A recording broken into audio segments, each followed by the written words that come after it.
don't worry about it. We do have a featured guest today. I'm very pleased to say that Jonas Ackerman, the director of I'm Going to Tell You a Secret, which is a video we're going to watch featuring, of course, Miss Madonna, is going to be here to talk about it. So, and as you can see, we have cameras from MTVU all around, and I'm urging you to stay after the presentation so you can be a part of the Q&A and also of the MTVU presentation. We're very pleased. As you know, for those of you who don't know me, I'm Jay Roman, Chair of Film and Media Studies, and we are very pleased to be co-sponsoring this event with MTVU. And thank you, MTVU, for being here today. And without further ado, I'd like to introduce the film. I'm Going to Tell You a Secret, featuring Madonna.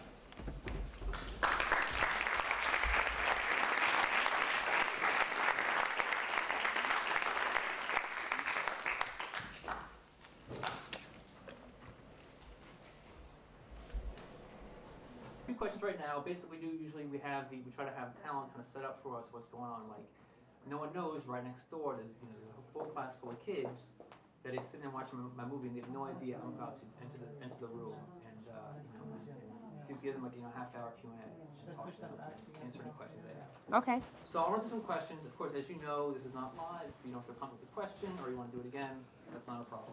There's only about 5 questions. Let's get going. Here we go. We ready? Cell phones off?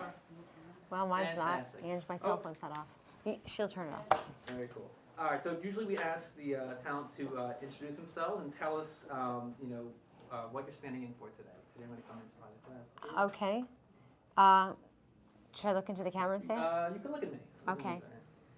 Well, my name is Madonna, and I'm here at Hunter College presenting a film called I'm Going to Tell You a Secret, directed by Jonas Ackerman, starring me. Perfect, great. Excellent. Let's see. So what's going on in the auditorium next door? There's kids that are I believe there's a room full of students waiting well, I don't think they actually know that I'm here, to tell you the truth. So this is rather exciting, and I hope they're pleasantly surprised when I show up. You never know, it could go either way. If they like the film, and I hope they do. They've been receiving it very well from what I heard. Really? A lot of laughter, and they're enjoying it. The buzz is good? The buzz is very good. Okay, good. Very, very positive vibe. All right, so we know what they think is going to happen. What's really going to happen? You're gonna kind of walk in there. Well, I'm going to walk in there, I guess, and first of all, I'm going to thank everybody for coming. And my main goal in presenting the film to this university is to really have some kind of back and forth with people about their thoughts about the movie and their reactions to it. Did they like it? Did they not like it? Do they have any questions? Do they need me to explain anything? What were their favorite bits? I mean, it's the first time I've ever shown the film to the public. So it's very exciting for me. I'm a bit nervous. Yikes. Very cool. And do you have any expectations for what kind of questions the kid's going to ask? I mean, it's always it's a different kind of it's a different venue usually from getting questions. Well, I'm hoping that because I'm presenting it at a university, that the questions will be more intelligent, more thoughtful, more sensible, not so celebrity oriented. I'm looking forward to that. I hope that's true. I don't know. I think that there will be the inevitable comparisons to Truth or Dare, I suppose, the documentary I made, 12 or 13 years ago. And I'm happy to answer anybody's questions. I mean, who knows? I think different parts of the movie provoke different feelings in different people. So I'm excited to hear what people have to say about it. All right. And I think that is about it. One last thing I'd like to have you say is just, I'll have a student, this is just a little bit of copy, it takes memorizing. Mm-hmm. So we can do that. That's okay. Yeah. You want to try it? We all have to deal with bad copy. Yep. It's the last line, number 7. Right here, basically, I'm sorry, this one right here. This basically saying it's doing a quick little intro to what we're about to see. But this is a monologue. I can't remember everything. That's fine. I'm happy to blow it off, and I can have a student kind of naturally give their reaction to what happened.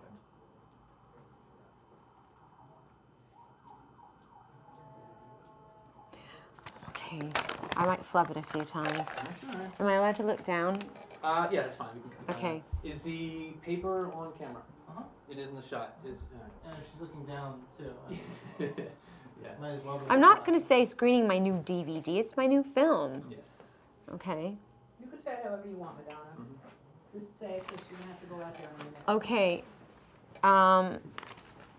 Looking into the camera or talking to you? I'll look into the camera. Okay. Hi. Hi, I'm Madonna, and I'm here at Hunter College, and there's a screening going on in the other room of my new film. I'm going to tell you a secret, and right now a group of students are sitting in that room expecting the director to show up and have a little chat with them. What they don't know is that I'm here, and I'm going to have a little chat with them, so I hope that they'll be pleasantly surprised. Perfect. Great. All right. Okay? Cool. Let's go. Alrighty.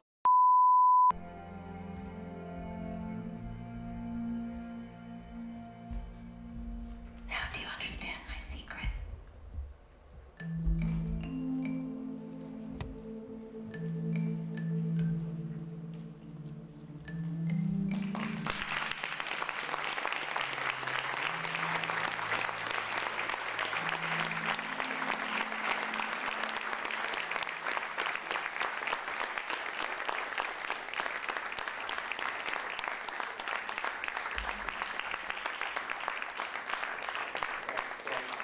Jeff.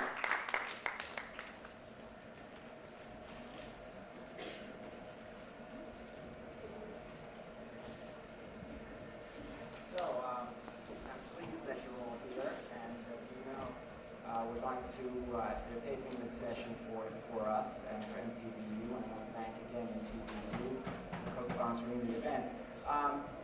And on behalf of Hunter College, Film and Media Studies Department, and MTVU, and the series Stand-In, I want to introduce our special guest artist for this afternoon, a shining light, Madonna.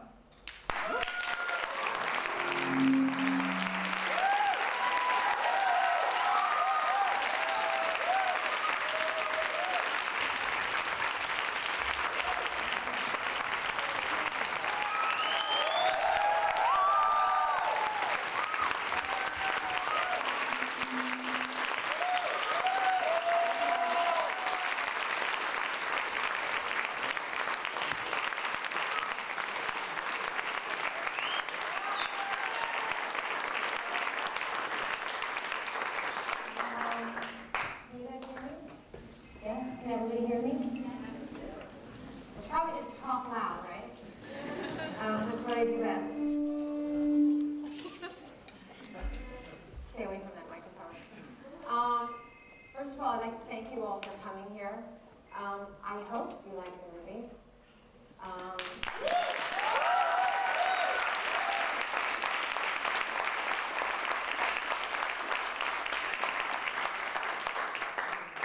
I'm very excited. This is the very first time I've ever screened the movie publicly for anybody. So I hope you feel very privileged and flattered that I chose Hunter College. I think it makes sense to be here and to show the movie here first, because I made the movie for people who think, and I'm assuming all of you are here because you want to know more. So I would just like to open up a sort of a forum of questions and answers, because I'm really anxious to hear what you think of the movie and what you have to say about it. And the director, Jonas, is here, right there, that tall man in black.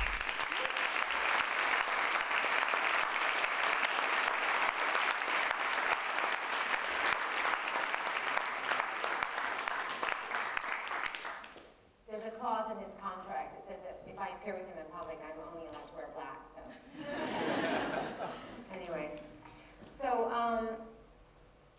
shall we just begin? Let the games begin? Yes? I can't see you very well, there's a bright light in my eye, but how do you want to start? Don't be shy. Well, yeah? I'm sorry, and I'm a Hunter College student. I can't hear her. Well, too.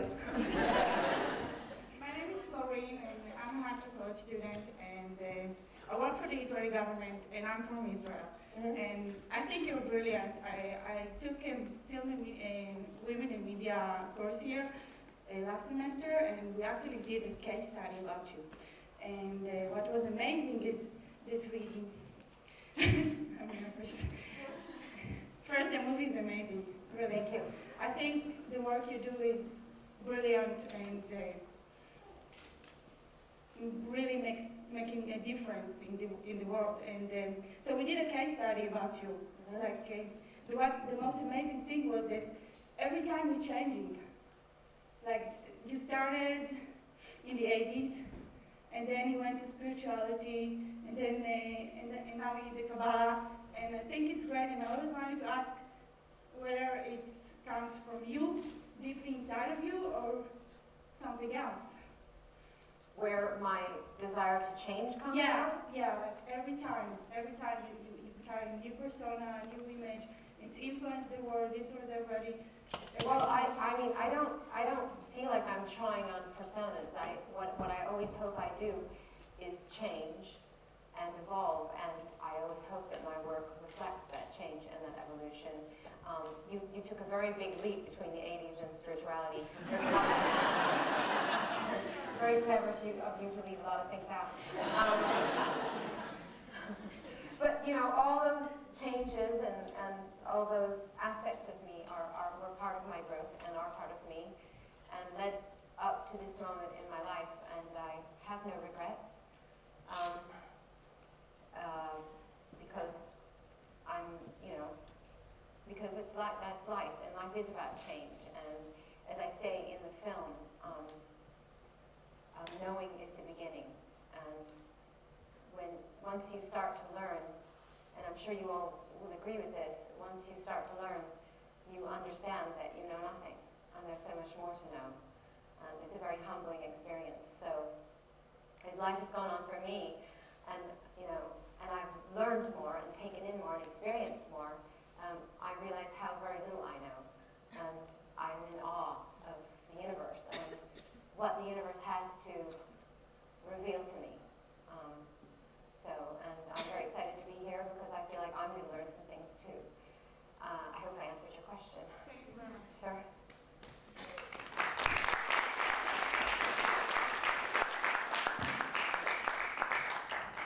Are you all studying the same things, or what? Lots of different people here, majoring in lots of different subjects. Is that how it works? Film. Film and media. Oh. Theater. Right. Okay. All right. Sorry, I don't want to interrupt. I apologize. Okay. My name's Karina, and I'm enrolled at Hunter. I'm a film student, and leading the hectic life you lead and being an idol and a figure for all of us, where did it come about for you to find Kabbalah? How did you find Kabbalah out of all the religions and out of everything that can replenish you or you can find some answers in? What was your turning point in life where you decided, I need something more? I think the turning point was, I sort of touched on it in the movie, was when I had my daughter, when I had children, and up until that point, I was very involved with myself. And what am I going to do? What's my next project? How am I going to express myself now? How can I be more creative?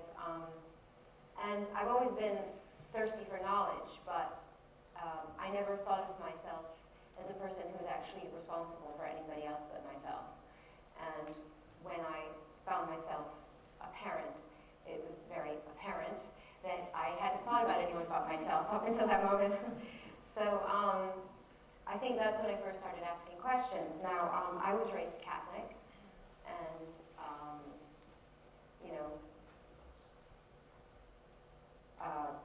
while my father, who's a very good man, he was Catholic as well, and he raised my family that way. He didn't actually answer a lot of my questions, and because my questions didn't get answered, like, why am I here, and why is there pain and suffering in the world, and why do good things happen to bad people and bad things happen to good people? I guess religion never seemed like the answer for me, and I started to get into, when I started practicing yoga, I started studying Buddhism and studying Sanskrit. And that was kind of the beginning of me asking questions and tackling the subject of the ego and recognizing that, you know,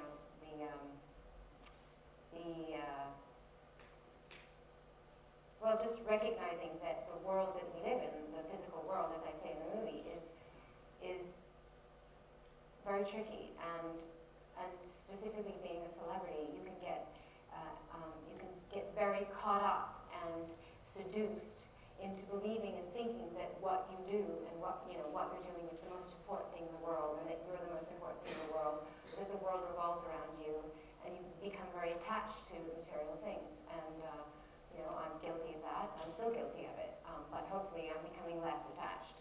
Because at the end of the day, none of those things really bring you true and lasting happiness, and I think everybody here knows that. But religion never really answered any questions for me.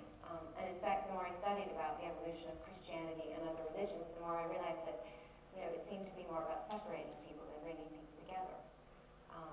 So I suppose the reason I was attracted to Kabbalah was because it's the first time I was encouraged to ask questions. And whilst Kabbalah might not be for everybody, it resonated with me, and it set me on a path which I think has done me a lot of good.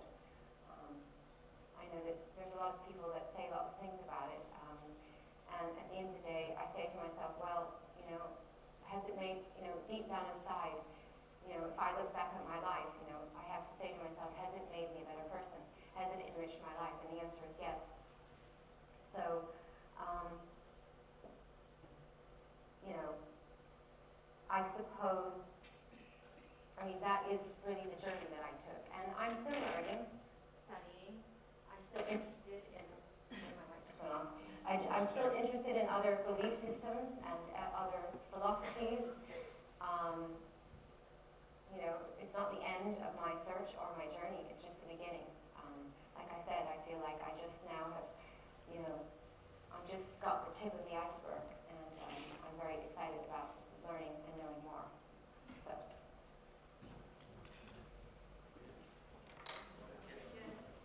My name is Liat. I'm teaching here. I'm here. Liat? Here.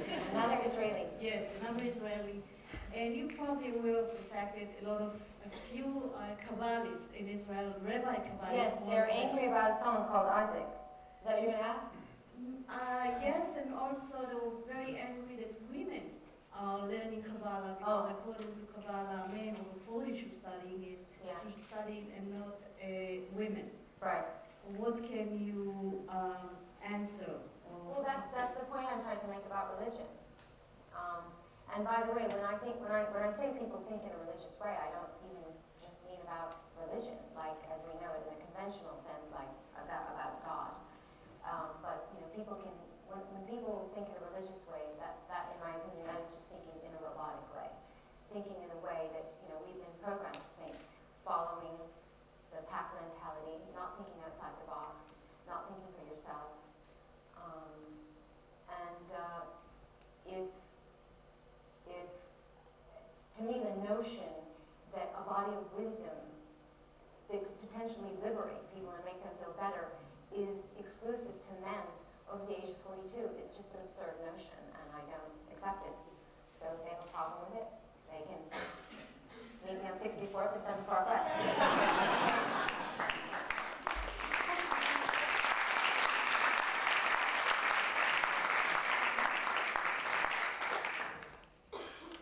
Did that answer your question? Yes.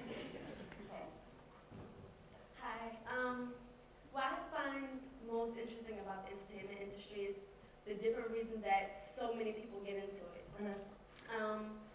You have been, it's well documented, well known that you were very driven. Coming to New York, the life that you lived, where you lived, and everything that you did to even get your foot in the door. Mm-hmm. What was it that drove you so drastically to wanting this for a career, and what keeps you there? I mean, why was I so ambitious and driven? Yes. Yeah.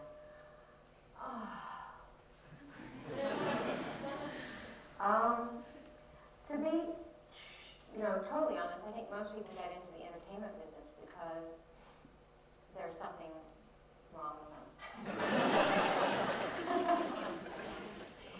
No, I came to New York to be a dancer. I grew up in Michigan. Now Michigan's cool, but I don't know, my whole life when I was growing up in Detroit, Pontiac, the suburbs, I kept saying there's gotta be more to life than this, and I don't want to be stuck here all my life. I want to be different. I want to make a difference.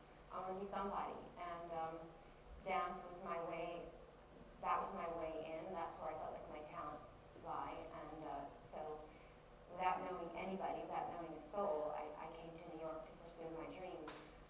What drove me there, I really haven't got a clue. I think it's one of those things you can't really answer. You're either hungry and determined to make it no matter what, or you're not. I know lots of other people who also had dreams, but they didn't push themselves hard enough, or when they got rejected, they accepted what people said to them, and I suppose I never did that. I think if a psychiatrist was analyzing me, he would say that I was driven by my unhappiness or some kind of emptiness that was inside of me, some desire to fill myself up, some need that I had to figure out who I was. But I think at the end of the day, we all have that desire, we all have that need. But once again, we think in religious ways. Someone says, no, you're not good enough. They slam the door in your face and you go, oh, maybe I'm not good enough. Maybe they're right. And I think the biggest mistake that any of us can make is to believe what other people say about us.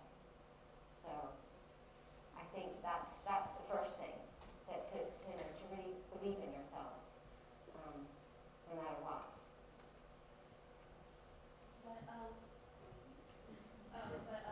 Was it thought? The second part of my question was,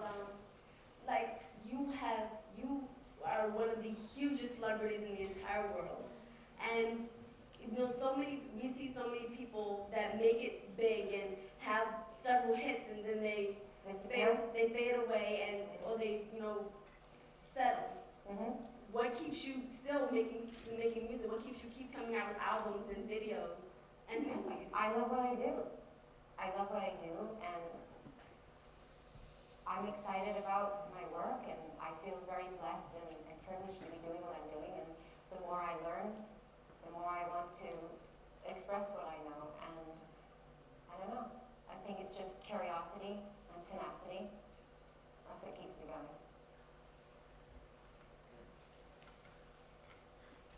Hi, Madonna. I'd like to congratulate you on your growth.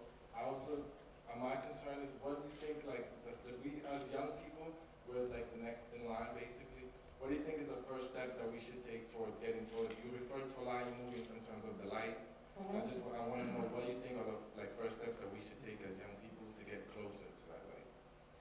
Well, I think a lot of people think, oh God, what can I do to make a difference in the world? And I think the first place that we start is with ourselves and the relationships we have with the people that are closest to us, our families, our husbands, our wives, our girlfriends, our boyfriends. I think the best thing to do is to find one person in your life and try to learn how to love them unconditionally. I think if you accomplish that, you've accomplished a lot, and the light, as you say, will be radiating through you, and it will affect everything around you.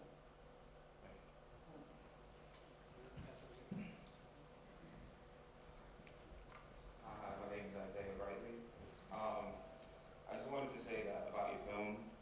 I like the way that you took the energy of entertainment and put the world issues within that, because I feel a lot of times the only way that people see those things is through entertainment, and otherwise it's boring to them. You said in the film that your husband makes you think a lot, and you feel that's very important to you. Mm-hmm. And I felt like the film, to us, it made us think about the world on a larger scale. Because I think about the world every day, and sometimes I get discouraged. But then I see the film and it makes me wonder, like, wow, there's people out there that really care and think, and now that we've all seen this, hopefully we'll think too. Yeah. But in the end, you said the end is the beginning, and since it's the beginning for us and the beginning for you, I just want to know where you plan to go from here in your quest for helping the world.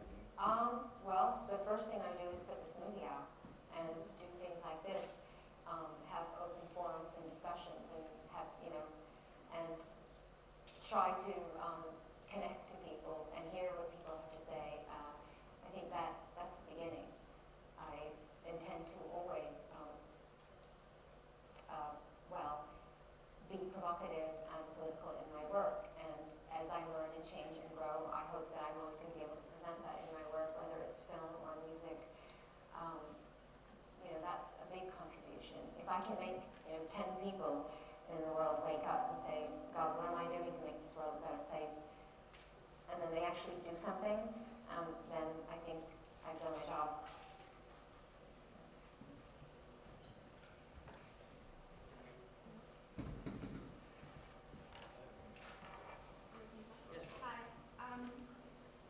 First of all, I want to say that my name is Erin. I'm a theater student here at Hunter.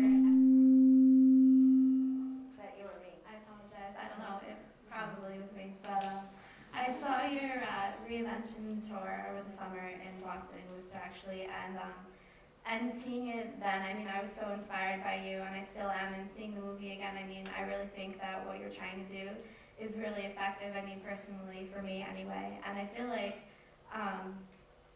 you talked about you want to awaken people and then show them the way, and you just also answered a question about improving relationships that are around us, and that's what we can do. That's the first step. But as someone who's really, really interested, I mean, you said you were hungry. You came. I mean, I just moved to New York a couple months ago. I don't know anyone either, and I mean, from a small town, it's really. I mean, I've always been taught and encouraged that make positive change, and I really feel like what you're trying to awaken us to, I really feel like you're being successful, and how else can we help? I mean, how else? I mean, besides just personal relationships, just going out in the world, I mean, what else? What is your advice to someone like me or someone like all of us who really... What is it that you do? Or do you want to, what is it you want to do as a... Theater. Yeah. Are you a writer? Yes, also. Well, then you can start with your work. I mean, you can put on plays that are thought-provoking. You can write plays that are about things that are meaningful.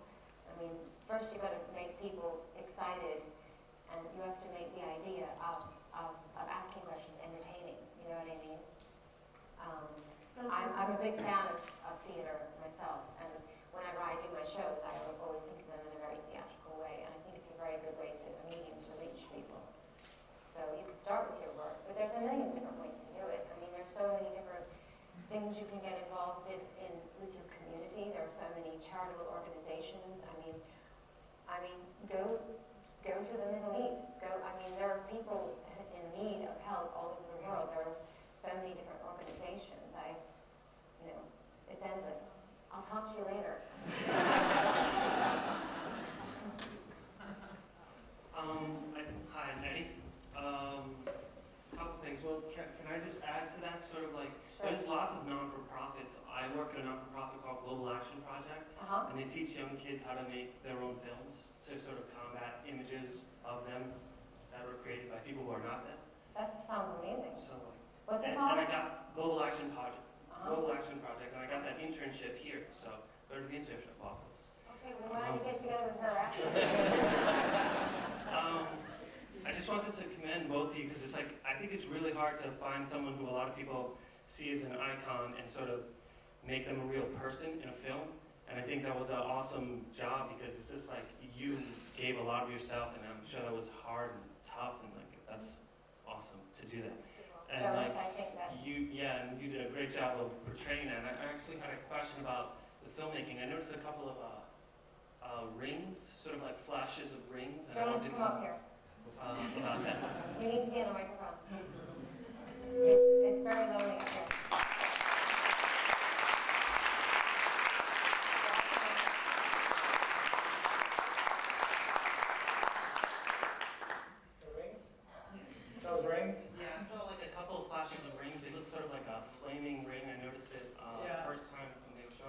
actually one of those punch holes they do in the beginning of the roll just to set the time code.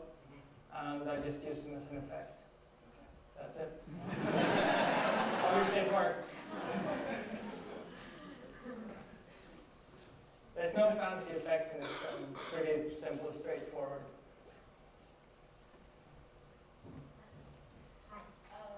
I love the film. It was absolutely wonderful. You did an amazing job.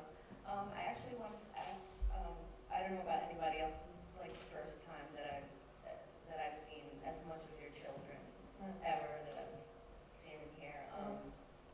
How was it, did you know from the very beginning that you wanted to put your children in the film, and have they watched it also?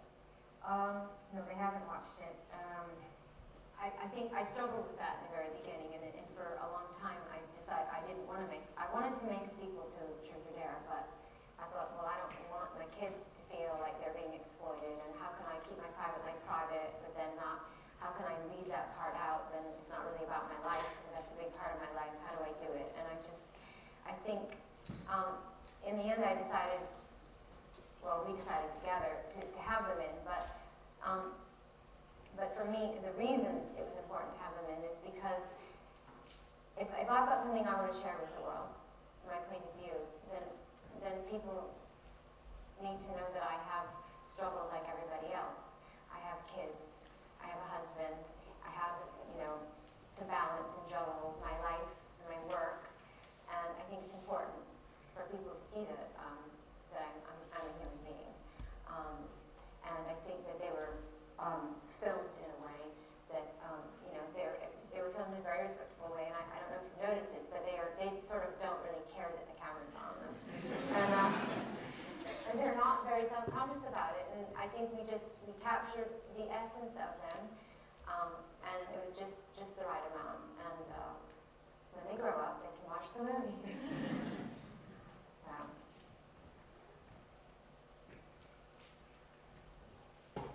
Kind of along the same lines of having your public life, your personal life being public, do you have any advice for up-and-coming artists, people who maybe are not sure whether or not they should truly put everything out there for fear of, you know what I'm saying? Like, well, first, I didn't get into this line of work so I could put everything out there.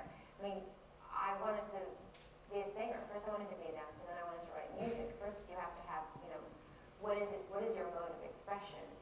The fame part is a byproduct of your work. I don't think you should be concerned with your... I was just wondering if you had any regrets when fame did come about anything, that did go on in that period between the 80s and the spirituality that they... But I already said I don't have any regrets. And any advice for people who, maybe one day will have to be faced with that? Like, how do you deal with the media and the tabloids and the things that are negative towards what you're, doing that's positive? Well, I just try to see things for what they are. I know that sensational headlines and negative headlines sell more newspapers than positive, so I'm very clear and I have that in perspective. I'm not saying that, people saying not nice things about me never bothers me. Sometimes it does, but for the most part, I think I have a healthy perspective and I understand why it's happening, and I don't take it personally. Are there a lot of filmmakers here, aspiring filmmakers? Yeah? Well, we want to hear from you guys. Come on. Yeah, how you doing, Madonna? My name is Jason.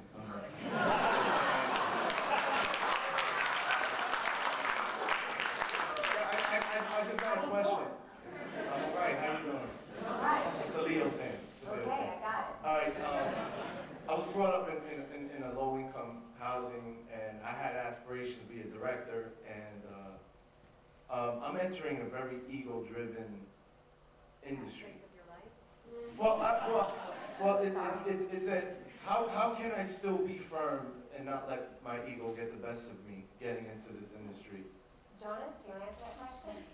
I don't have such a His big ego. ego. That is where I take over. I mean, being firm. How can you be firm and not ego-driven? Yeah, that's what I'm asking. Well, I mean, you need to have your ego. If we didn't have an ego, we wouldn't have drive and ambition. But at the end of the day, you have to ask yourself, what are you doing it for? Are you doing it just because you want to be rich and famous, or do you have something else? No, artistically, but there are some people, being that this is an ego-driven industry. Well, it's an ego-driven world, okay? You're in the industry. Because I've seen people I know who became directors turn out to be, you know, we're all adults, assholes, yeah. And I think that the egos get the best of them. And what becomes artistically inclining is now it's like the celebrity status. And how can I be still firm, but yet not ego-driven? That was the point. Well, I think you just have to, first of all, you have to always remember why you're doing it in the first place. And you have to recognize and realize that any of your talents are not yours. You don't own them. You're just a manager. Okay? So if you manage them well, they'll keep flowing through you. And if you think you're the shit and you're the king and your ego is out of control, eventually your creativity will dry up. I think that's generally what happens to people. All right, thank you. Oh, by the way, I like the way you rocking that outfit.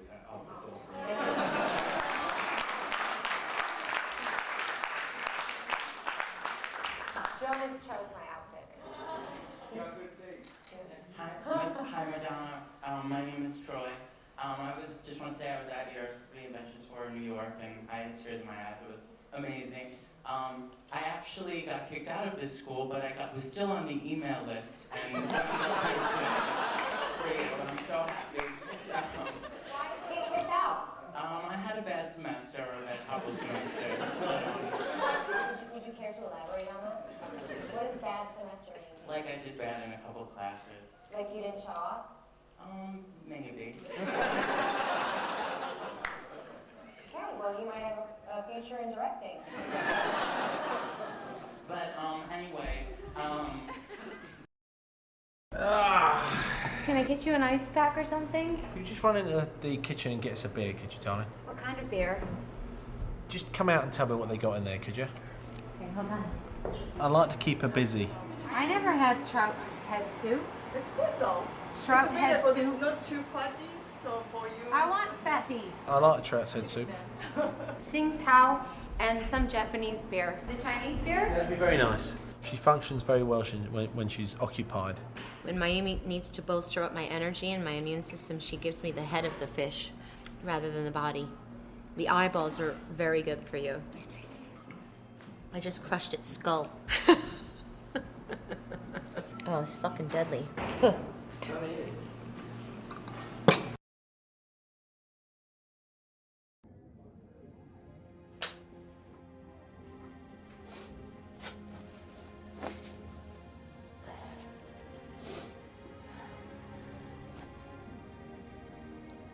I know why you're here. You're curious. You want to know all about me. That makes two of us. I started out wanting to tell one story, and I ended up telling another. You know the old saying, you want to make God laugh? Tell him your plans. I tried to be as honest as I could. Yeah, right. Sometimes I look back at my life and I say, what was I thinking before I was thinking?